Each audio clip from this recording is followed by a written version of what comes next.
Para começar o vídeo com aquele tradicional giro de notícias para contar que a Portuguesa fechou a contratação de Jonas Toró, atacante de 26 anos de idade que atua pelo lado do campo, estava no Náutico e também era pretendido pelo Londrina. A Portuguesa também tem acordo com outro atacante de lado de campo que ainda não foi anunciado. E a chegada deles é só mais um indício de que Maceió deve mesmo ser negociado a tratativas com o Remo.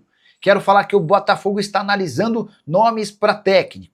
Juan Pablo Vojvoda, Crespo, Fernando Diniz e até Tite estão entre os debatidos internamente. Já o Ceará renovou o contrato com o Melk, meio atacante de 19 anos de idade, cuja multa foi para 180 milhões de reais. O jogador interessa a Internacional e Atlético Paranaense. A última das ofertas que o Ceará recebeu, de 1 milhão de euros por 50% dos direitos econômicos, o Ceará já recusou. Na atual temporada, somando jogos no principal e na base, o Melk soma 15 partidas com 2 gols e 5 assistências. A saideira do giro de notícias, a Jacuipense cogita vender o mando de campo do jogo contra o Palmeiras, válido pela 5ª fase da Copa do Brasil. O time do interior da Bahia, disposto a ganhar mais dinheiro, foi procurado recentemente por empresários dispostos a comprar esse mando para levar a partida para outro estado. Casemiro tem mais uma oferta na mesa. E não se trata de um clube brasileiro. Volante da seleção brasileira, que fica no Manchester United apenas até a metade do ano, interessa ao Al Ittihad. Já havia contado para vocês algumas semanas atrás sobre a proposta oficial com um projeto a médio e longo prazo do Los Angeles Galaxy. A oferta do Al Ittihad foi apresentada recentemente com cifras ainda superiores ao que o Casemiro ganha no Manchester United. Na Inglaterra, seus vencimentos são acima de 10 milhões de reais mensais. Casemiro, que é titular absoluto no Manchester e da seleção brasileira, disputará a Copa do Mundo como capitão da seleção brasileira. Importante registrar que se o Casemiro tomar o caminho do Al Ittihad, isso é mais um indício de que o Fabinho não fica no time saudita. Fabinho, que joga na mesma função do Casemiro e pretende continuar no exterior antes de voltar ao Brasil. Se não for para ficar no Al Ittihad, Fabinho vai aguardar por propostas da Arábia Saudita ou, quem sabe, até da Europa. A ideia do Fabinho é voltar ao Brasil em 2 ou 3 anos. Sobre a volta do Casemiro ao Brasil, quando isso acontecer, também mais para frente, dá para dizer que o São Paulo terá prioridade. Informação exclusiva sobre o Cruzeiro, a Raposa sondou a situação de Juninho Capixaba, lateral esquerdo de 28 anos de idade, que pertence ao Red Bull Bragantino. O contato foi feito pelo Bruno Spindel, representante da Raposa. Dá para dizer que o negócio é dos mais difíceis. Isso porque o Red Bull Bragantino hoje pede 7 milhões de euros para negociar o atleta, que pretende sair de Bragança Paulista porque sonha em chegar à seleção brasileira. O Juninho tem em mente que pelo futebol que vem jogando nas últimas temporadas, se estivesse num clube grande do Brasil, já teria sido lembrado. Nos últimos dias, por conta da lesão do Alexandro do Flamengo, sobrou para o Kaique a vaga para disputar amistosos contra a França e Croácia. Mais uma decepção para o Juninho Capixaba. E eu tô com ele. Acho que se ele estivesse jogando em clube grande, com o futebol apresentado em Bragança Paulista, o Juninho já teria sido lembrado. Temporada atual de 13 jogos, 2 gols e 2 assistências, chegou ao Bragantino em 2023 e já foi alvo de proposta oficial em janeiro de 3 milhões de euros do Flamengo, além de ter sido sondado recentemente pelo Clube Atlético Mineiro. Só para completar a busca do Cruzeiro por um lateral esquerdo, tem tudo a ver com a venda do Cauã Prats, fechada para metade do ano. Ele vai para o Borussia Dortmund, além de interesses de clubes europeus no Kaique, que é o atual titular. O Cruzeiro chegou a recusar 2 propostas do Como algumas semanas atrás e ele virou alvo de outros clubes do futebol europeu. E o Atlético Mineiro segue interessado em Lucas Assad? A resposta é sim. Antes de gravar esse vídeo, consultei um dos acionistas do Galo e ouvi o seguinte, abre aspas, a negociação foi aberta em janeiro e o jogador gostou muito do projeto. Então, a chegada dele mais para frente não está descartada. Importante registrar que o Assad, jogador de apenas 22 anos de idade, meio atacante, chileno da Universidade de Chile, é tido pelo torcedor atleticano como a grande solução dos problemas no Galo.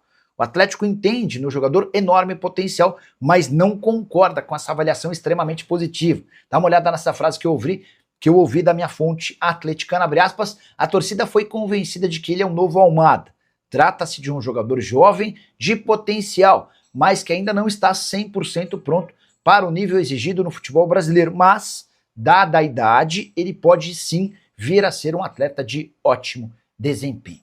Você, torcedor atleticano, gastaria até que valor para a contratação do Assad? Já usa o espaço para comentário e registra a sua opinião, beleza? Agora de falar sobre o Vasco da Gama, que encaminhou a venda da SAF para Marcos Lamáquia, o filho do dono da Crefisa, Zé Roberto Lamáquia, e enteado de Leila Pereira, presidente do Palmeiras. Nessa semana houve mais um encontro de Marcos Lamáquia, seus representantes, Pedrinho e os representantes do Vasco. Tudo caminha para que esse acordo seja sacramentado ainda no primeiro semestre de 2026. Dá para dizer que apenas questões burocráticas impedem o anúncio. Operação de 2 bilhões de reais que serão investidos ao longo de 10 anos, ou seja, vão sobrar cerca de 200 milhões de reais para serem investidos por ano. Isso vai garantir ao Lamáquia 90% das ações da SAF vascaína, que incluem percentual do Vasco e também hoje da 777, que acabou sendo assumida pela CAP. Você sabe, a 777 foi à falência.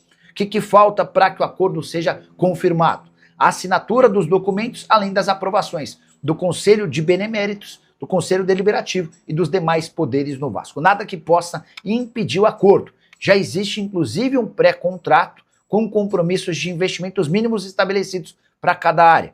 Transferência de atletas, folha de pagamento, infraestrutura no centro de treinamento, fluxo de caixa, além de esportes olímpicos. Só para completar, contar que a negociação está tão avançada que o Marcos Lamáquia já entrou em contato com a agência de fair play financeiro da CBF para tentar acabar com qualquer ruído em relação a uma influência, algum conflito de interesses, porque ele, dono da SAF vascaína, e a enteada dele, Leila Pereira, presidente do Palmeiras.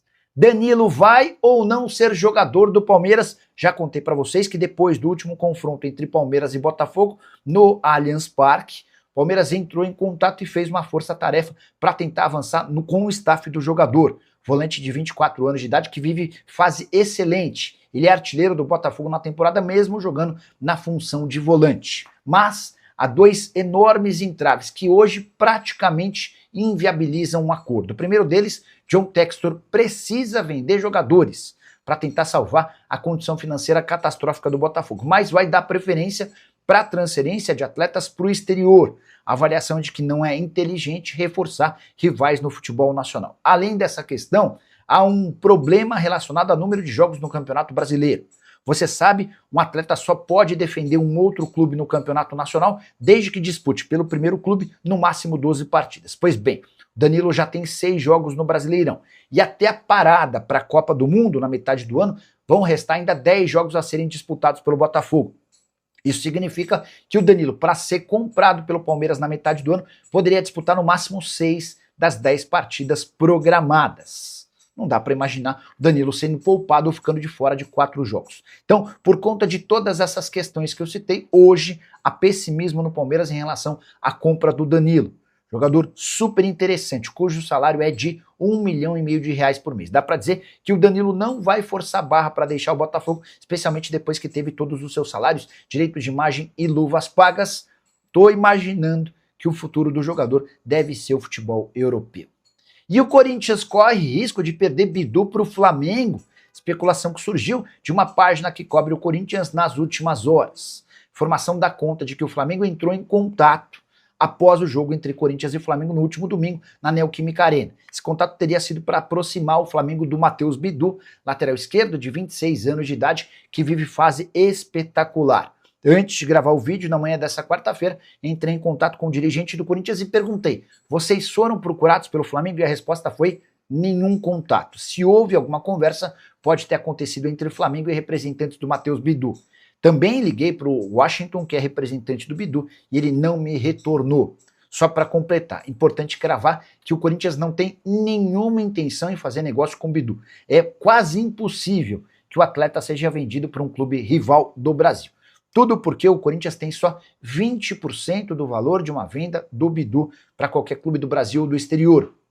Então, haveria necessidade de o Flamengo oferecer uma compensação financeira muito além do que o Bidu vale para que o negócio para o Corinthians fosse interessante. Só para